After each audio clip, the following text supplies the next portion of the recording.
Let's go. Ready. All right. So I'm Samantha Tredelius, a former Strickler, sitting here with my brother, Elliot, You Hi. still are a Strickler. You just changed. and my father, Mac Strickler. And we are bringing to you Up to Speed. And the idea of Up to Speed kind of has been something that's been thinking about happening for a while.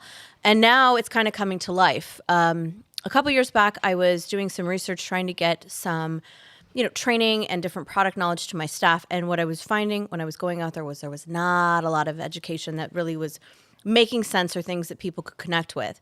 And with my family's educational background and our experience in the insurance industry as practicing professionals, it kind of made sense that maybe we could create it. And so that's what we're bringing to you with a couple different things that we're going to be rolling out in the next 12 months. The first of many is our podcast, Up to Speed. There we go. And so on the educational side, Insurance Yoda here, Mick. So how long have you been in the insurance education portion of the industry? The education part, I'd say probably 35 years. 35 years. Okay. And so, And then as a practicing professional before then. Yeah. Well, my total time with education as well as insurance, selling insurance, probably 41 years. 107 years. There you go. wow. There you go. I came on Mayflower, I think it was the show. But your background was always life and health, Yeah, pretty much. right? And then I got into it selling small personal lines and also small commercial. And Elliot, you kind of came in doing the same. Well, yeah, so we started out obviously working at Lightspeed if we go all the way back, it was actually Mike Russ when we initially started, and then transitioned to Lightspeed. And as far as the school has been in existence since 1994, just after the earthquake. Yep. Down in Encino, San Fernando Valley. Right next to Smart and Final. I was 14. Yeah, and so How old were you? 10? yeah. Yeah. Yeah, it was a while back. Yeah. But so that was Lightspeed was the insurance school was how Sam and I kind of got into the mix here, and then in 2004 opened up the agency. 2003. I was 23. Okay, Yeah. so Strickler was born. So we've got the agency. So we see the agent side of things, and then also from the educational side. So we're dealing with lots of different agents, being that captive or brokers, kind of across the board, and life, health, personal lines, commercial, all of it. So. Well, I think what's really interesting about our perspective is that we're practicing professionals in the space. So I've spent the last 20 years, obviously, starting an agency and then moving on and getting more into commercial risks. I had a company with my husband up in San Francisco, which we've recently been acquired. And so that kind of part of my life is transitioning into some different spaces. But, selling apartment building, property, investment property insurance has always been my shtick, along with professional lines, work comp. Elliot's kind of got a great focus with the automotive space because that's something that he's really kind of gravitated through. And my dad has always kind of really been a guru when it comes to the life and health, annuity, long-term care space. So between the three of us, we've got a lot of really great knowledge. We've been around the block, I think, a little bit when it comes to the insurance space. And also then from an educational perspective, because we know what the agents are going through out there, because we are an agent, we're dealing with it right? ourselves. But I think like with this, as we this evolves a little bit, our focus is to bring not so much have us be the ones talking. We want to bring in industry professionals, and we can get underwriters or company reps or experts in their own respective areas that they can shed a little light through their experiences that they're seeing with many different agents. So I think that is kind of what we're trying to create here. And then also we've created a form, a message board. So, new agents coming in, looking to have questions on, how do I get through this insurance exam? And then, okay, great. You get through the insurance exam. I've got a, fireworks factory. How do I figure out where to place this? They can use this message board as a platform to ask other agents questions, and then obviously we'll be posting these podcasts and other informational videos up on there. So, And really kind of creating a space where you're not here self-promoting things. We're actually providing an education. The baseline is education, but also tools that you can actually use when you're out there in the field as practicing professionals, because there's nothing worse than sitting there, listening to a whole seminar. And at the end of it, you're going, now what? What am I supposed to do with this information? What did I learn? What did I learn? We were just in the desert for the Agents Alliance conference this last fall, and really got an idea of what is going on out there in the industry with the agents across the board. A lot here in Southern California, also in Northern California, because there's a lot of doom and gloom in the space right now, and There is. it's also a really great time to flip that script and be successful. And so what we're trying to do is bring in those tools that can help our fellow agents be successful and feel good about the space, because insurance is still a great industry to be in. It's a wonderful industry. Sure. As a matter of fact, what we have lined up is some very pinpointed courses and classes on, for example, you take a particular life insurance policy, understanding difference between a whole life and a universal life sounds pretty basic. But then when you move into indexed universal life and or a variable universal life, it gets a little bit different. And you really have to understand how they work internally, making sure that that's the best choice for your client.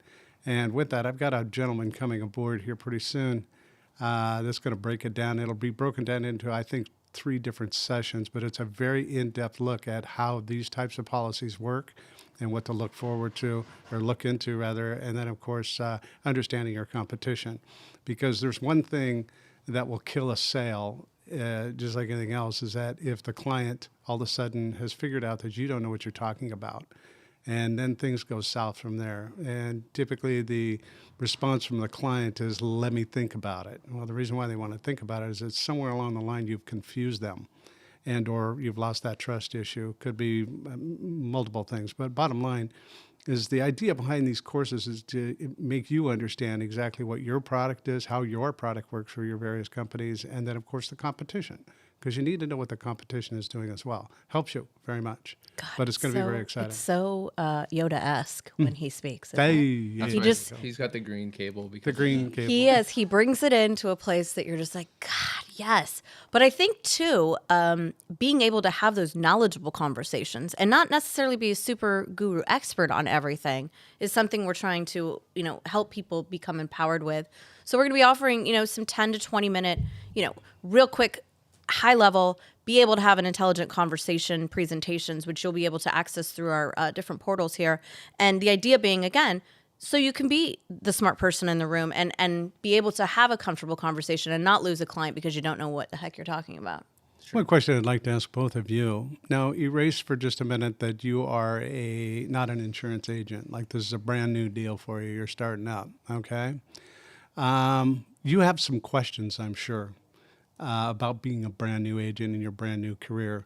What would you think, and I'm going to attack Elliot first, what would you think if I approached you and said, hey, do you want to be an insurance agent? I've got a licensing program and I can get you licensed.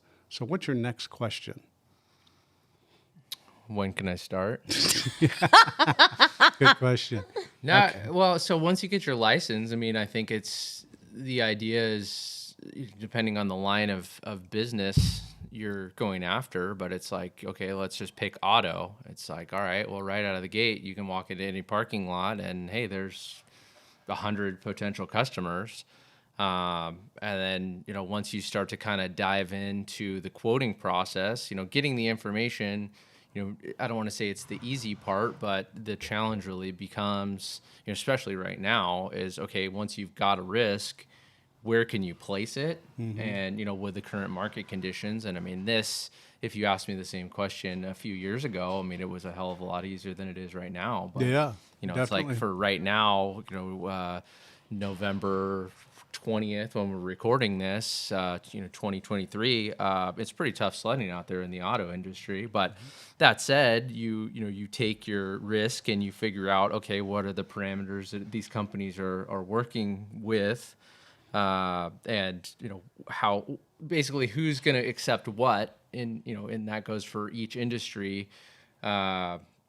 so you're not, doing the square peg in the round hole. But Right. Good but point. but I mean, first, where are you going to get your customers? And obviously, you go to your family and friends quick, and that's kind of your first warm market. But then after that, what's the game plan? And I mean, I think like latching on to some kind of mentor or having some zone where you can get referrals, whether that be like a leads club, a LaTip marketing. God, we used to do we used to do those. The Let me breakfast. interrupt you for just a second. You need to tell the audience how you guys started getting your leads, because this is important. I was a smile and a dialer. I would Smile and buy dialer? leads off the internet. They were like, $5-10 a pop, and they'd be a renter's lead, which is what I started doing. And you'd get the guy who, filled out the thing online, and 1,400 people were calling him about that $120. And he'd be like, well, I got a quote for $12. And I'd be like, but here is why you've got to do business with me. But slowly, I realized, the networking and the putting myself in the situations to get the desired clients that I wanted was where I was getting the type of business that was sticking. Key right? point. Yeah. Well, And that I well, think so the leads though, like we've found that the leads are, you buy a lead for whatever, I don't know what it is now, $8, $7 a lead, and then like you just said, the person's called by like 45 Yeah. people. By Yeah. the time you get that lead, that guy hates you already before you even say hi. My name's 100%, Elliot. 100%. So you figure out quickly that like mass marketing. I mean, I'm sure it works for some people, but for us, It never worked really for us. worked. I mean, there's some customers, but also the leads that you get from those marketing leads, the online insurance leads, whatever, that customer will shop you every single year. Yeah. Because if they're the person that's putting in their info, I need a quote, they're going to do that each year. And so But I think too, when you're starting, you're trying to figure out your niche and what fuels your fire. So you're willing to kind of do a little bit of a different thing. Where 20 years later, I'm like, whoa. Yeah. But it took me a long time to get to a place where when I have an initial phone call with a client, I can tell if we're going to be a good fit or we're not real quick. But it's taken me a long time to get there. I really think relationships and developing relationships with your preferred networks is really how you're going to get the leads that you want. So if you're in the space of business insurance, people like CPAs, people like financial planners, people that are in front of the types of people that you would be of use to, those are going to be great referral sources. You are really into off-roading and, motorsport stuff. So that space for you is great because it's a world that you understand. Sure. And so when you can talk about a thing that you get and you understand, your customers can totally feel that from you. I play in the nonprofit space in another part of my life, and I'm very much involved with, a lot of women's issues and things. And so for me, that's always been a great go-to as well because I can connect at that level. But again, you find what works. And when you come out as a newly licensed person, you're not supposed to have it all figured out. Like, you got to earn your tiger stripes and learn what works, and try a lot of different things. But so I think that the message here would be, you first come into the insurance industry, obviously target, I would say, things that interest you as far as businesses or Common ground. Common ground. So you're talking to them about their auto and home insurance, but you're also able to kind of level with those people on let's say you're super into knitting. You can reach out to get in a knitting group. Knitters need insurance, guys. Knitters. They do. Knitters need insurance. Or golf or whatever. And it's like, hey, if you don't have, let's say you don't have that, interest, whatever, you can always do the online leads, but we've found that being difficult. And then they also have like networking groups where you can join up and go to the breakfast every week, and you can meet great business people that way as well. That's how I built my business. Yeah, that's 6:30 breakfast at the, God, was it the Chatsworth Country Club? the Porter Ranch. Porter Ranch, yeah. With some of the greatest people, which we still do business with today. Yeah. And that's really how I started. And then when I moved to San Francisco, you took that seat. Yeah, I took that seat for years. And then so when I kind of came into it, you had already kind of started the agency, so I was kind of more on like the customer service side, and then obviously cross-selling, doing things like that. And then once you moved, I stepped into that, weekly breakfast, and we still have customers, 15 years later from that group. So that's a super solid way to But you go also out of the find gate. the ones that work. So there are a ton of different groups, and you'll find that you got to spend your time wisely because spinning your wheels and, not putting yourself in the people that are going to be if your goal is to get business, put yourself in the role of how am I going to get the business versus just saying yes to everything. Because saying yes to everything sometimes doesn't make a lot of sense.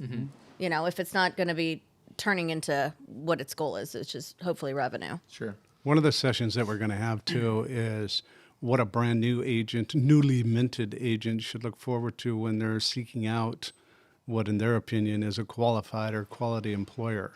Whether you're going to work for an insurance company, an insurance agency, or you're just going to try to do it on a solo, by yourself. What do those things look like? Who should I talk to? How should I talk? How should I dress? Yeah. We're going to have a segment on that will be really good, especially if you're, what I would call a newbie.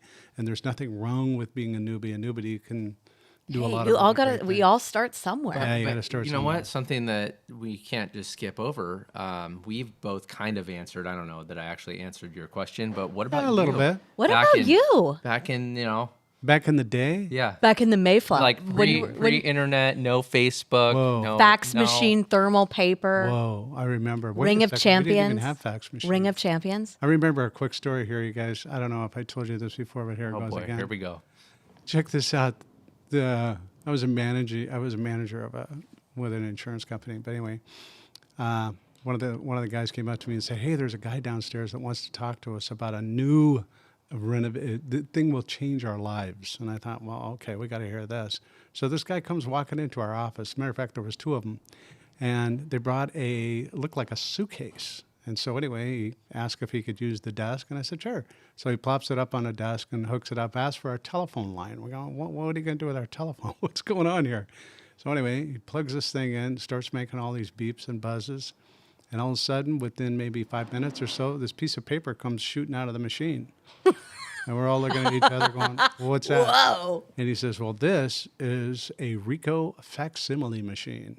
Oof. We all kind of went, well, okay, how's it work? He says, well, this was just sent from my partner at the home office. He sent this to me. So, well, how? And of course, one of the agents says, how do we know that piece of paper just wasn't in the machine?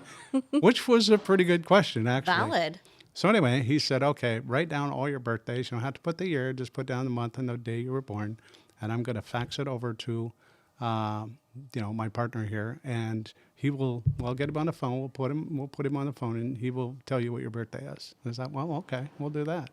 And it worked. And we were all just like, wow. So we got down to the price, and I think the price was like $5,200, Dang. something like that. It was just a huge amount of money. And then he explained to us that we have to buy two of them because you have to have one for your sending, and then, of course, you have to have one that's receiving. But that's pretty much where the interviews stop. And now, how much can you buy a fax machine for?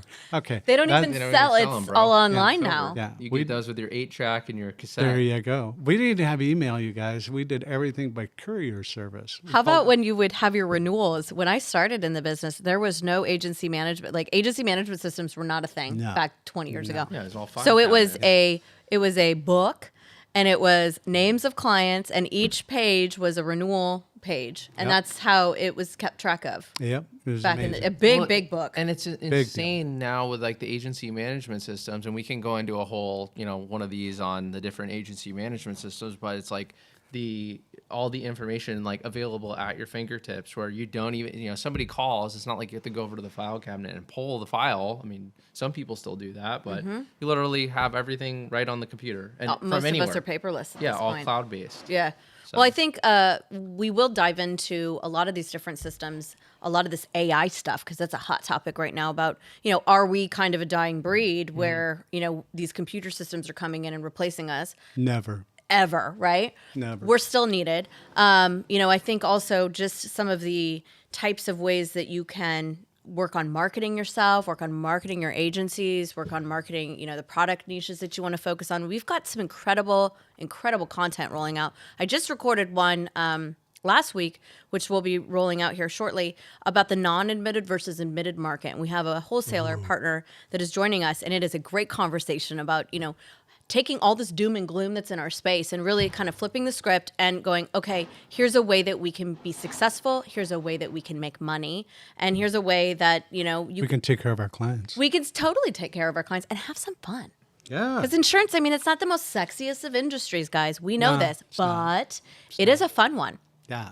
It's not Right? It glamorous. It can be. Yeah. I mean, yeah. it can also be just, I'm in the corner in the fetal position, but that's a different day. Sure. A different conversation for a different day. You know, getting back to one of my questions, so when I asked both of you about being a brand new agent, how important do you think that it is, knowing what you know now, how important is it for your thoughts about a brand new person getting the proper training? No, it's Everything. everything. And then, so that was a question, you know, on the broker end, which we've always been in. It's like you're kind of just out in the wilderness in the woods. Like you don't really have, obviously you got to get the company appointment. And then I guess based off of those appointments, you know, you're going to try to funnel that business towards them. But like on the captive side, I mean, you've got to have a mentor, essentially somebody take you in and show you how to do this, show you the types of business.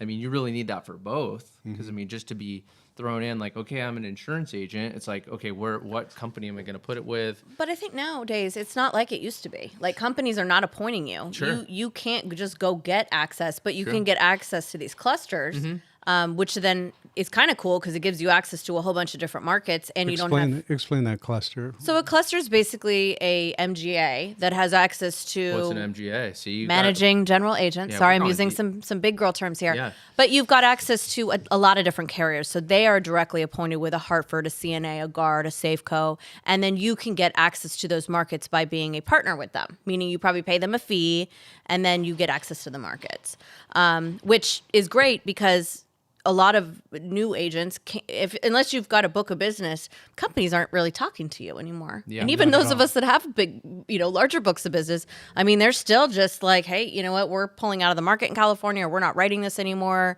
It's a little wild, wild west right now. Sure. So those mentoring, going back to what you're saying, is having those individuals is so key because it really does help you. And be open to asking, like, because there's a lot of us that have been around for a while, and we're super jazzed to talk to folks about. Sure. Well, and you know, that's what's kind of going like on. what's propelling this. What we're doing here is to help share that knowledge with newly licensed agents, with agents that have been in the business for a long time. Like, let's share the wealth, and Yeah. knowledge is power, right? Knowledge is total power. And so in closing our first episode here, our intro, what is the one thing that, you're most excited about with this project? You go. Making sure that people feel comfortable about being in the business and feeling like they've got a skyrocketing future. That is what's important. And finding that balance between, feeling good about what you do and making sure that you're taking care of your clients and, of course, your family and those that are important. That's what we're trying to do, is just make sure that the point is getting across as far as education and how important it is, because it's everything. And no more of the just slap happy, go out and see a client and hope you can, sell something and it sticks, No, go out there with a purpose. And that's what we're trying to teach. Sure. I'd say for me, creating this community, throughout I've been in the business for 20 years now, and it's been a bunch of awesome contacts. And, if we can, build this forum, build this podcast, this kind of community that we're creating, and bring in, we don't like to use the word expert because, no one really is an expert at anything. It's like, if there's always more to learn about, whether that be insurance and all the different facets. But I think bringing in these industry professionals and hearing, what they have to say, even though, I've got 20 years of knowledge, I can always learn more. And, you kind of do a deep dive in a conversation like this with someone, you're like, oh, I didn't even know that. So learning, I guess, is what I'm stoked for. Mm-hmm. I think being able to be in the space of writing business insurance for 20 plus years, what I've realized, some of my most successful clients and how they created products where they were in a market, they did not find what they wanted, and so they made it. And so for us and this, I was in the market for, a higher level of education and different information for my team, didn't find it. And so now I'm like, hey, we're in a space where we can create it. We're going to make it. And so that's what this is about for me. It's about creating content that makes sense by professionals for professionals, having some fun with it, and bringing in the folks that actually are practicing that can help you be better at your job and hopefully, make this industry what we all got into it as a fun place to be. So thanks for tuning in. Thanks for checking us out. And we look forward to our next episode of keeping you up to speed. There it is. Thank you. Thank you.